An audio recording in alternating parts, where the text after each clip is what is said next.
देखिए, हम सब ने भगवद गीता, रामायण और महाभारत जैसे महान ग्रंथों के बारे में सुना भी है और पढ़ा भी है, पर क्या कभी गरुड़ पुराण का नाम सुना है? ये एक ऐसा ग्रंथ है जिसके बारे में ना थोड़ी कम बात होती है, लेकिन ये जीवन के सबसे बड़े सच से पर्दा उठाता है। तो चलिए आज इसी रहस्यमयी ग्रंथ की दुनिया में उतरते हैं।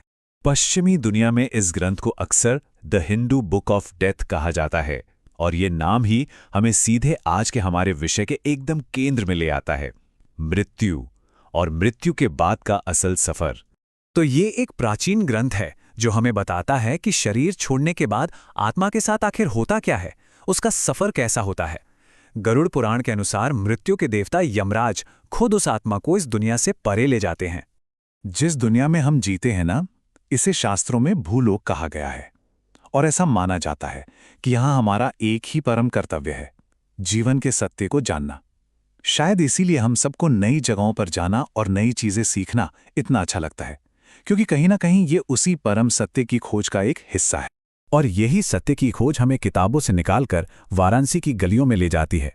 यहाँ हम उन लोगों से मिलेंगे जो इस अंतिम यात्रा के बिल्कुल केंद्र में हैं, जिन्हें मोक्ष का द्वारपाल कहा जाता है, यानी डोम समुदाय। डोम राजा और उनके समुदाय को मुक्ति के मार्ग का अंतिम रक्षक माना जाता है। ये एक ऐसी भूमिका है जो जितनी पवित्र है उतनी ही, आप समझिए, कठिन भी है।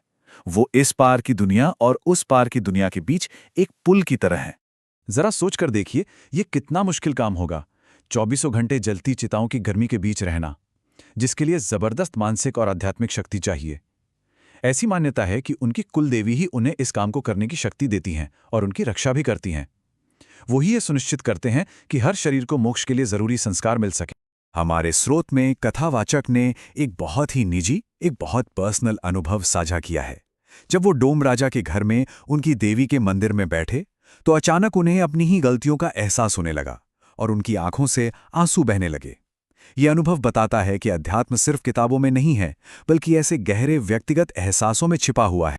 तो चलिए अब उस जगह पर चलते हैं जहां ये सब कुछ घटित होता है, वाराणसी का प्रसिद्ध मणिकर्णिका घाट। इस जगह को मुक्ति का दरवाजा भी कहा जाता है। मणिकर्णिका पर हिंदू दर्शन का सबसे गहरा सच अपनी आंखों से देखा जा सकता है कि ये शरीर, ये सिर्फ एक यंत्र है, एक गाड़ी की तरह जो एक दिन तो खराब हो ही जाएगी। लेकिन इसके अंदर जो आत्मा है वो शाश्वत है। वो एक यात्री है जो इस गाड़ी को छोड़कर अपनी अगली यात्रा पर निकल जाती है। ये बात इसी विचार को और मजबूत करती है। जब चिता जल रही होती है तो वो सिर्फ एक कबाड़ हो चुकी गाड़ी जल रही होती है। असली यात्री यानी आत्मा तो पहले ही अपना अगला सफर शुरू कर चुकी होती है। तो फिर आत्मा का ये अगला सफर होता कैसा है? इसके जवाब के लिए हम वापस गरुड़ पुराण के पन्नों की ओर लौटते हैं। गरुड़ पुराण के मुताबिक कर्मों के आधार पर यमलोक में एंट्री के 4 दरवाजे हैं। पूर्व का द्वार उन पवित्र आत्माओं के लिए है जिन्होंने सात्विक जीवन जिया। पश्चिम का द्वार दानियों के लिए है। उत्तर का द्वार उन संतों और साधुओं के लिए है जिन्होंने तपस्या में जीवन बिताया। और फिर आता है दक्षिण का द्वार। ये द्वार उन लोगों के लिए है जिन्होंने दूसरों को कष्ट दिया, पाप कर्म किए। यहां उन्हें अपने कर्मों का हिसाब देना होता है और अगले जन्म से पहले नरक की यातनाओं से गुजरना पड़ता है। 36,000 ये सिर्फ एक नंबर नहीं है, ये एक एहसास का पैमाना है। गरुड़ पुराण में मृत्यु के समय होने वाले दर्द का वर्णन कुछ इस तरह किया गया है। ये बताता है कि आत्मा का शरीर से अलग होना एक बेहद बेहद पीड़ादायक अनुभव है जिसकी हम शायद कल्पना भी नहीं कर सकते। लेकिन ग्रंथ में इस दर्द से बचने का रास्ता भी बताया गया है। अगर किसी ने अपना जीवन ईश्वर की भक्ति में, अच्छे कर्मों में और योग साधना में लगाया है तो उसके लिए यह अंतिम यात्रा बहुत सहज और काफी कम पीड़ादायक हो जाती है। तो इस ग्रंथ, इन लोगों और इस स्थान की इस पूरी यात्रा से हमें आखिर सीखने को क्या मिलता है? जीवन का सबसे बड़ा सबक क्या है? तो इन सब का सार यही है, मृत्यु एक परीक्षा की तरह है और हमारा पूरा जीवन उस परीक्षा की तैयारी है।